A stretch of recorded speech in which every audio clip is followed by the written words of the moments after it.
Breaking news. ಹೃದಯಾಘಾತ ಎಂದು ಹೇಳಿದ್ದ ಸಾವಿನ ಪ್ರಕರಣಕ್ಕೆ ಈಗ ತನಿಖೆಯಲ್ಲಿ ಹೊಸ ತಿರುವು ಸಿಕ್ಕಿದೆ.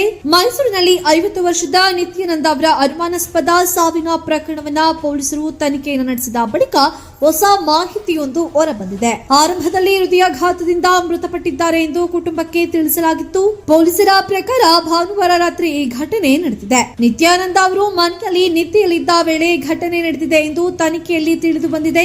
ನಂತರ ಪತ್ನಿ ಸುಶೀಲಾ ಅವರು ನಿತ್ಯಾನಂದ ಅವರಿಗೆ ಹೃದಯಾಘಾತವಾಗಿದೆ ಎಂದು ಅವರ ಸಹೋದರಿಗೆ ಮಾಹಿತಿಯನ್ನ ನೀಡಿದರು. ಅಂತ್ಯಕ್ರಿಯೆಯ ಸಿದ್ಧತೆಯ ವೇಳೆ ಮೃತರ ಕುತ್ತಿಗೆಯಲ್ಲಿ ಗಾಯದ ಗುರುತು ಕಂಡು ಬಂದ ಕಾರಣ ಕುಟುಂಬದವರು ಅನುಮಾನವನ್ನ ವ್ಯಕ್ತಪಡಿಸಿ ಪೊಲೀಸರಿಗೆ ಮಾಹಿತಿಯನ್ನ ನೀಡಿದ್ದರು. ಬಳಿಕ ಪ್ರಕರಣದ ತನಿಖೆ ಆರಂಭವಾಯಿತು.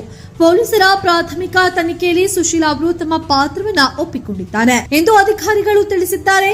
ದಂಪತಿಗಳ ನಡುವೆ ಕುಟುಂಬದ ಕಲಹ ಮತ್ತು ಹಣಕಾಸಿನ ವಿಷಯದಲ್ಲಿ ಉದ್ವಿಗ್ನತೆ ಇದ್ದಿರಬಹುದು ಎಂಬ ಶಂಕೆಯೂ ಕೂಡ ಇದೀಗ ವ್ಯಕ್ತವಾಗಿದೆ. ಸೋಮವಾರ ಬೆಳಗ್ಗೆ ಸ್ನೇಹಿತ ದರ್ಶನ್ ಮನೆಗೆ ಬಂದಾಗ ಬಾಗಿಲು ತೆರೆಯಲು ವಿಳಂಬವಾದ ಹಿನ್ನೆಲೆಯಲ್ಲಿ ಕೂಡ ಅನುಮಾನ ಹೆಚ್ಚಾಗಿತ್ತು. ಪ್ರಕರಣದ ಕುರಿತು ಪೊಲೀಸರು ಮುಂದಿನ ತನಿಖೆಯನ್ನ ಮುಂದುವರೆಸಿದ್ದಾರೆ.